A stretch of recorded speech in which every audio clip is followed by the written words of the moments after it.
Bora, galera, bem-vindo ao canal. Vamos acompanhar aqui, né, toda a repercussão da imprensa a respeito da goleada do Flamengo, massacre no Maracanã, 6-0 com direito a tudo, né? Pedro de volta aí marcando, sendo artilheiro do Flamengo novamente, tá bom? Se é novo por aqui, por favor, não esqueça de deixar aquele like, se inscrever no canal, ajuda demais o meu trabalho. Vamos ver aqui um pequeno corte, né, do Troca de Passos, Sport TV, também da ESPN Brasil, falando, né, analisando o jogo do Flamengo, verdadeiro espetáculo dentro de campo. Não, só para um detalhe, em função do que o Coutinho falou. Só que no jogo contra o Central Córdoba, eles estudaram essa linha alta do Flamengo. Aí, então, o que acontecia? A jogada, quando saía, que o Flamengo pressionava, ficava sempre mano a mano, né? Essa bola era esticada direto. Você tinha dois caras que jogavam pelos lados extremamente velozes. E esses caras levaram vantagem. A origem do primeiro gol do pênalti é uma jogada metida na diagonal. E quando estava 2-0, teve a mesma jogada numa metida em diagonal que ele entrou, não me lembro quem era, acho que jogava pela direita, que tentou dar uma cavadinha. Exatamente, que era o 3-0. Eu disse o seguinte, o Flamengo não estudou o Central Córdoba como o Central Córdoba estudou o Flamengo. Para você fazer uma pressão num time tão bom quanto o Flamengo, você tem que treinar muito. E não tem jeito, você tem que pegar mano a mano. Porque não tem jeito, você vai pegar a bola, vai tocar a bola aqui, senão vai sobrar, não tem jeito. E o Central fez isso, o Juventude não. Então o Juventude fazia a pressão descoordenada. Fazer pressão descoordenada com um Flamengo desse é praticamente um suicídio. E eu queria falar do campeonato do Arrascaeta. Ele não joga a estreia contra o Internacional e depois é um recital. Não fez um grande jogo contra o Vitória, beleza. Mas ele marcou um golaço lá em Salvador, no Barradão. E chegou a 4 gols no campeonato. Tá aqui o gol que ele marcou contra o Vitória. Não era assim uma partida exuberante do uruguaio, e aí ele fez um golaço. Depois ele fez chover contra o Grêmio, né? 2 lindos gols. E ontem também, de novo, um golaço, uma assistência. Duas assistências. Acho que a evolução técnica dele vem de acordo com a evolução tática, física. Porque você sente que ele está com uma mobilidade completamente diferente de alguns meses atrás, lembrando que ele veio de acho que foi uma raspagem que ele fez no joelho, durante aquele período que ele se sacrificou no final do ano passado. E a gente vê que fisicamente ele vai evoluindo. Tem uma outra coisa, parece dar a impressão que o Felipe colocou ele um pouquinho mais à frente, para ele não se desgastar tanto na hora de buscar a bola ali no meio campo. Joga um pouquinho, joga entre linhas, entre a zaga adversária e o... Porque ali clareia tudo pra ele. É aquele cara, quando ele pega, ele não tem antolhos, né? Faz assim, abre tudo. E aí, na hora do passe, facilita pra caramba. O Verratti tem 4 gols também. Mas assim, eu acho que o... Pedro Raul também. Pedro Raul também. Os 3, né? Exato. Mas eu opino assim que o Arrascaeta aqui, pelo menos pro meu gosto, foi o jogador mais diferente. Genial do campeonato. Genial. E jogou 3 das 4, hein? Jogou 3 das 4. Ele é muito diferente, né? A capacidade técnica dele é muito acima da média. Habilidade, visão de jogo, capacidade de finalização. Sempre foi um jogador de um ótimo tempo de entrada na área para finalizar, desde quando jogava no Cruzeiro. Às vezes nem jogava centralizado, jogava pela esquerda no Cruzeiro, né? Fazia muito gol de cruzamento na segunda trave, que ele chegava chapando. Fez gol no Flamengo assim, inclusive em final de Copa do Brasil, no próprio Maracanã. E eu tenho a mesma sensação que o Maestro tem. Realmente, quando o Flamengo ataca, a gente olha, né? Você tem os 2 zagueiros, geralmente o Alexandro dando sustentação à saída ali. À frente, os 2 volantes.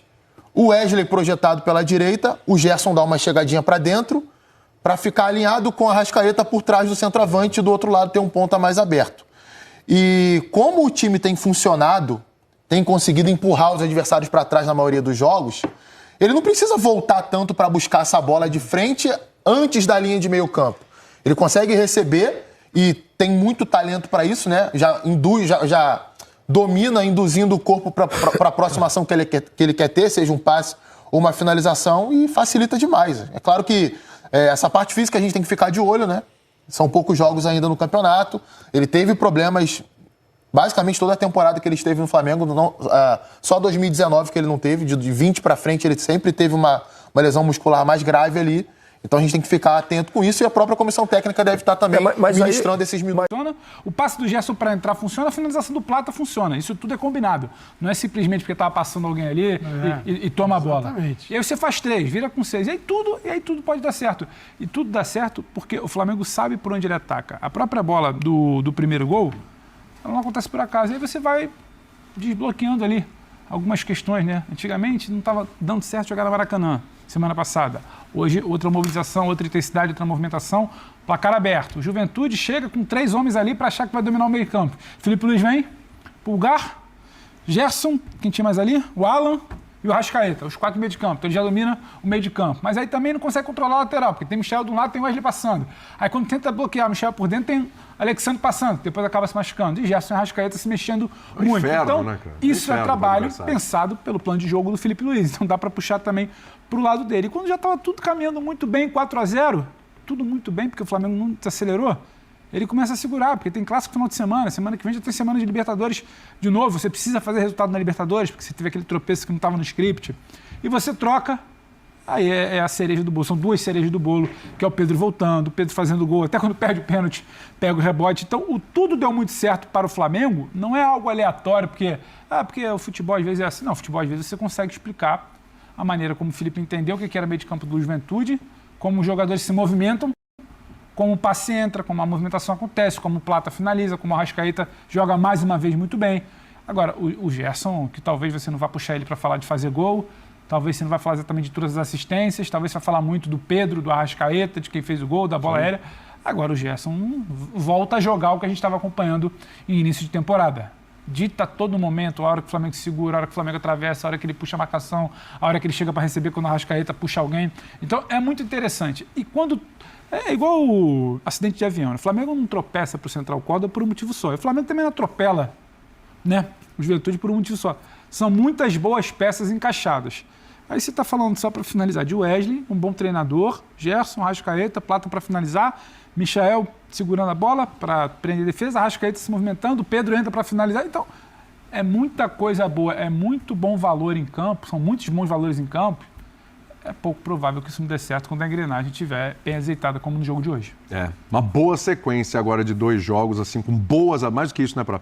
2 boas atuações. Contra o Grêmio já podia ter sido goleado. Sim. Contra o Grêmio já poderia ter sido goleado, 2-0 ficou barato, né? Agora a goleada acontece. E tem, acho que, um fator interessantíssimo nesse Flamengo também, além do futebol, do trabalho do Felipe, tá? Questão física, né? O Flamengo, ele negociou ali em dado momento, como lembra o Pedro, porque realmente tem uma sequência, tem clássico, não vai poder poupar muito num clássico, depois tem um jogo importante semana que vem, mas ainda assim, na maior parte do jogo, com muita intensidade, né? É um time que não abre o bico, né, William? Boa noite para você, para os companheiros, para todos e todas que nos assistem. No nosso dia a dia, a gente encontra muita gente na rua que tem uma frase padrão, né? Fala bem lá do meu time.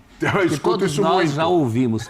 Eu poucas vezes estive tão à vontade para falar bem de um time como hoje. Você falou das individualidades, eu elegeria o time como a peça principal desse espetáculo que o Flamengo deu. Você falou em couvert, estão cobrando caro pelo couvert. Então mesmo, hein? No meio do jogo a galera pediu, baixa o ingresso. Você tinha 2 setores do Maracanã, um fechado e o outro vazio. Para esse time que está jogando essa bola e para esse treinador. Palhaçada da direita. Esquisito. Preços aí de 80 a 500 reais hoje, hein? Independentemente disso, hoje valeu. Nem Libertadores é esse preço o ingresso. É um absurdo que foi. Funciona como um organismo, que é o que a gente cobra de todo time do país. Ele contraria certas lógicas, como aquela de que nenhum time consegue ser intenso os 90 minutos, hoje 100 minutos no futebol. Esse time estava marcando com a mesma seriedade quando ganhava de 5, antes do pênalti. As substituições dão uma amostra disso, né? Volta com o Luiz Araújo no lugar do Pulgar, ganhando de 3. Depois você tem Pedro entrando no lugar do Arrascaeta. Você ainda entra o Cebolinha. Só não foi mais porque o Michael perde um gol imperdível no primeiro tempo. É uma atuação assim que beira a perfeição, e eu estou indo além daquela questão da nota artística, que foi uma expressão cunhada pelo próprio Felipe Luiz depois dos 2-0 sobre o Vasco, no Carioca. Acho que foi o Jorge Jesus o primeiro que falou isso, né? De nota artística, né? Isso, e o Felipe Luiz resgatou aquela questão da nota artística, mas para além da nota artística, são artistas operários. Esse é o sonho de todo mundo que pratica futebol. Eu, quando era criança, jogava com um primo meu, que ele jogava muito bem, mas ele não tinha essa entrega, esse empenho. Eu falava assim, poxa, se esse cara tivesse a força de vontade que eu tenho, que eu sempre fui um grosso de bola, né? Por isso fui pro gol, E o Flamengo do Felipe Luiz se aproxima disso, porque entre as coisas que o Felipe Luiz assumidamente diz copiar das coisas boas, o que ele copia do Jorge Jesus é essa intensidade durante todo um jogo. Aquele time de 2019, eu nunca vou esquecer um jogo que o Flamengo já estava goleando o Goiás de 5 e continuava chutando bola até o apito final do árbitro. Isso está acontecendo com essa equipe, independentemente do adversário. A gente vai analisar aqui outras vitórias de outros clubes contra adversários mais pesados, no caso o Palmeiras contra o Internacional. O torcedor do Palmeiras pode estar bem empolgado também, com as 2 últimas exibições, hein?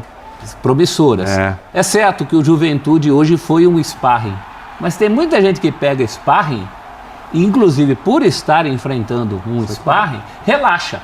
Esse time do Flamengo não relaxa nunca. Então hoje realmente foi uma exibição com ingredientes muito especiais, né? A volta do Pedro fazendo gol, esse rapaz ficou praticamente um ano fora do futebol, 200 e tantos dias, tudo isso é muito importante. Esse campeonato começa realmente com as equipes que a gente imagina sejam as favoritas na frente, Palmeiras e Flamengo. Exatamente.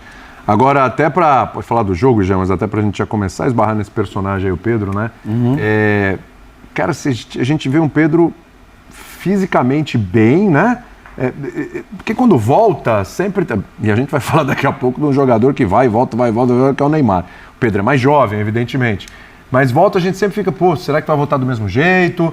Será que vai encaixar logo? Será que fisicamente já vai corresponder? Acho que está um pouquinho acima das expectativas já esse Pedro, hein, Jean? Tudo bem? Tudo bem, boa noite, William, boa noite para todo mundo.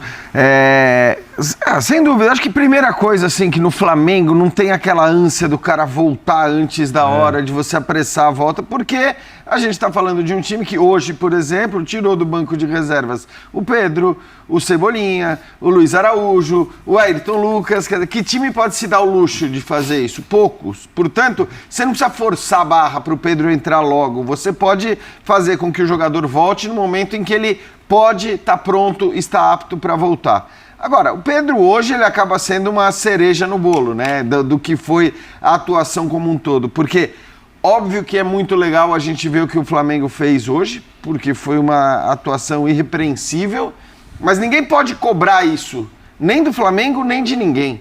Ninguém pode cobrar que no futebol, como o futebol brasileiro, com o calendário que tem, alguém tem a intensidade que o Flamengo teve por 90 minutos. Sinceramente, se o Flamengo faz 3-0 no primeiro tempo e no segundo baixa um pouquinho a marcha, tudo bem. Você tem que falar, cara, eu entendo, tá de boa, porque... Vem o Vasco, Vem o Vasco, vem Libertadores, vem um calendário alucinante até o final da temporada. Então, assim, a gente também, na questão da cobrança de intensidade, que é algo hoje muito comum, né? Se cobrar intensidade, mas nem parece que estava jogando um clássico, nem parece que estava jogando uma final. Acho que, assim, obviamente existem contextos em que você tem que cobrar isso. Em outros, você tem que compreender, porque o Flamengo atropelou de um jeito o Juventude. Já foi um espetáculo tão grande o primeiro tempo, porque o primeiro tempo foi 3, mas podia já ter sido 4, 5. Com todo respeito ao Juventude, sabe o que parecia? Parecia aqueles jogos em que o time principal vai, sabe, comecinho de temporada, aí você chama ali o Sub-17 para brincar, ou o time da cidade do interior que você tá... E aí você fala, bom, vamos lá. Só que ao contrário do que em geral as grandes equipes fazem nesses contextos, o Flamengo estava com fome. O Flamengo queria um gol atrás do outro, queria gol o tempo todo. Fez o primeiro, fez o segundo, fez o terceiro, continuou brigando. E claro que as mudanças no segundo tempo fazem com que quem entre queira o gol tanto quanto ou mais. Você mantém o nível lá em cima. É óbvio, até porque a disputa é muito intensa pelas vagas de titular. Tudo bem, ninguém vai discutir que o Arrascaeta vai ser titular desse time. Aí não tem muita briga. De resto, assim, eu acho que tem 2, 3 nomes que você não vai discutir, mas tem uma disputa que, assim, se você baixa o teu nível, né, técnico ou físico, ou o que quer que seja, por 3, 4 jogos... Cara, assim, ok, o Gerson hoje é indiscutível, mas o que eu tô querendo dizer é que se um jogador, qualquer um deles, né, até o próprio Arrascaeta, baixa o nível de jogo por 4, 5 partidas, cara, você vai ter um no banco ali seco para entrar com uma qualidade absurda. Então acho que isso também ajuda o Flamengo a ter essa postura que ele teve hoje durante 90 minutos. Mas repito, é legal demais de ver, mas não pode ser cobrado que um time jogue assim o tempo todo. É isso, galera. Temos informações aqui importantes. Saiu um dado bem curioso aqui, né? A respeito de questão de vitórias. O Flamengo tá no top 1 aqui, liderando a diferença de uma pro segundo e 2 pro terceiro. O Flamengo tá no top 1, né? O Malvadão no topo aqui. Com o maior número de vitórias nos últimos 2 anos. O Flamengo tem 58 vitórias. O Barcelona, da Espanha, tem 57 vitórias. E o Paris Saint-Germain, né, da França, tem 56 vitórias. O Flamengo com uma vitória avassaladora de ontem diante do Juventude. Foi a 58 vitórias e ultrapassou o Barcelona. Se tornou top 1 no mundo, né? Liderando aí nos 2 últimos anos. O maior número de vitórias no mundo, tá bom? O Flamengo aí fazendo história. Temos aqui a sequência correta. Flamengo em primeiro com 58 vitórias. Barcelona em segundo com 57 vitórias. PSG em terceiro com 56 vitórias, Liverpool da Inglaterra 56 vitórias e Real Madrid da Espanha com 56 vitórias. Não sei a força que o Flamengo tem hoje, a potência que o Flamengo se tornou, tá bom? E outra coisa também curiosa, o Flamengo tem mais gol marcado que todos os outros 19 clubes no Brasileirão, pra você ter ideia. O rubro-negro já balançou as redes 11 vezes em apenas 4 rodadas, né? Você vê o poder, né, qualidade desse elenco. Absurdo, né? Mas agora com a chegada do Demolidor, né? O Pedro, o Flamengo tem tudo aí pra fazer um caminhão de gols e disparar na artilharia do campeonato, tá bom? Mas coloquem nos comentários a opinião de vocês. Flamengo avassalador ontem. Tem até um dado aqui curioso, né? Uma fala aqui curiosa do jogador do Juventude após a partida. Ele colocou o seguinte: foi o Fábio Matias, técnico do Juventude, na entrevista coletiva, né? Você não pode, com um jogo desse nível, contra o Flamengo, tomar 3 gols em 10 minutos. 2 gols de bola parada, as ações que a gente não tinha, né, não vinham tomando. O Flamengo nos empurrou para trás a partir do primeiro gol. A gente perdeu nossa concentração e nossa energia. E isso não pode acontecer. Aí o técnico do Juventude relatando aí na coletiva, né? Se a massa que o Flamengo fez com o Juventude, naquela marcação pressão. Ontem foi assim... só não dou nota 10 exata porque o Michel perdeu aquele gol, infelizmente. É um gol sozinho. E o Michel faz ali, tenha sido 7-0. Não pode perder um gol daquele. Eu vou dar 9.9. Mas o Flamengo ontem foi um espetáculo. Até o pessoal tirando onda porque é Juventude, não sei o que. Mas tem que levar em conta que o Juventude estava, né, nas cabeças do campeonato também. Estava ganhando 2 jogos em casa. Estava lá na parte de cima. Né? Então não vamos menosprezar também. Se fosse outro adversário aí, né? Ou se fosse outro time que tivesse feito a mesma coisa, como Palmeiras, Corinthians, qualquer outro time do São Paulo, a mídia estaria, né, botando lá em cima. Mas como é o Flamengo, sempre acha alguma coisa para não menosprezar a vitória do Flamengo. Embora não tenha visto isso ainda, né? Assisti o Sport TV, como vocês viram aí, os outros também. E todo mundo falando bem do Flamengo. E na minha opinião, os dois times estão fazendo um bom campeonato, tanto o Flamengo como o Palmeiras, que também está em evolução, está crescendo bastante, ganhou do Internacional um jogo muito difícil, a gente sofreu, né, a gente teve várias chances de ganhar no Internacional e não ganhamos. O Palmeiras, embora tenha sido um jogo mais truncado, né, Palmeiras e Internacional lá no Beira-Rio, mas o Palmeiras conseguiu achar aquele gol, mérito do Palmeiras, conseguiu a vitória, também está brigando com a gente pela liderança do campeonato, tá bom? Por isso que não pode dar bobeira agora. Desculpa, sábado... Flamengo e Vasco, né? 7h30 da noite no Maracanã. Espero que a diretoria do Flamengo reveja essa questão do ingresso, porque está acabando, né, com a força maior que é a arquibancada, né? A força maior que é o 12º jogador, que é a torcida do Flamengo. Não pode acontecer o que aconteceu ontem. Um jogo importante, né? O Flamengo na liderança do campeonato só ter 28 mil pessoas no Maracanã. É a tremenda sacanagem. Quem tá perdendo dinheiro é o Flamengo também, com esse... né, meio termo aí, o Flamengo sai no prejuízo. Então o presidente tem que se rever um pouco, porque é um absurdo. Até falando em relação a ingressos, já saiu aqui, o Botafogo da Paraíba liberou 40% só dos ingressos para a torcida do Flamengo. Agora o que tá pegando é o preço absurdo que colocaram do ingresso, R$400 o preço do ingresso. É isso mesmo que você tá ouvindo, R$400 o preço do ingresso. Tremenda de uma sacanagem. O pessoal aproveita que é o Flamengo para superfaturar, né, o preço dos ingressos para poder arrecadar em cima. Infelizmente aí é tremenda de uma sacanagem, tá bom? Estão fazendo aí com o Flamengo. Aí tem que tomar alguma providência, né? O presidente tem que rever isso, porque quem sofre é o Flamengo, né? Se tá com sua torcida, seu apoio. Eu tenho certeza que se tivesse 60 mil, 65 mil ontem, o Flamengo conseguiria ter feito mais um gol, porque a torcida, embora, né, tem que ressaltar isso aqui, o Flamengo em nenhum momento perdeu o ímpeto, né? Perdeu a ambição no jogo. Fez o primeiro, correu atrás de segundo, correu atrás de terceiro, até o último minuto tava buscando. Mas eu tenho certeza que se a torcida estivesse lá, as coisas poderiam ter sido até diferentes, né? Poderia ser 7, 8, não seria não exagero, tá bom? Mas coloquei nos comentários a opinião de vocês. Lembrando que o Flamengo se representou hoje, né? Treinamento regenerativo e os outros jogadores que não atuaram na partida, preparação para o jogo dentro do Vasco. Como falei, sábado, 9h30 da noite, Flamengo e Vasco, direto do Maracanã. Jogo muito, muito importante. O Flamengo tem que entrar da mesma forma que entrou dentro do Juventude, né? Focado, ligado, concentrado e intenso para essa partida, para se manter na liderança do campeonato. E lembrando que próxima quarta, LDU e Flamengo lá em Quito, né, no Equador, 2.850 metros de altitude, todos os intempéries contra, mas o Flamengo é primordial a vitória para quem está sonhando pela primeira colocação do grupo, né, que hoje o Flamengo está em terceiro, tá bom? Espero que tenham gostado do vídeo, se puder deixar aquele like e se inscrever no canal, vai ajudar demais o meu trabalho. Créditos, direitos autorais, troca de passes, Sport TV e ESPN Brasil. Valeu.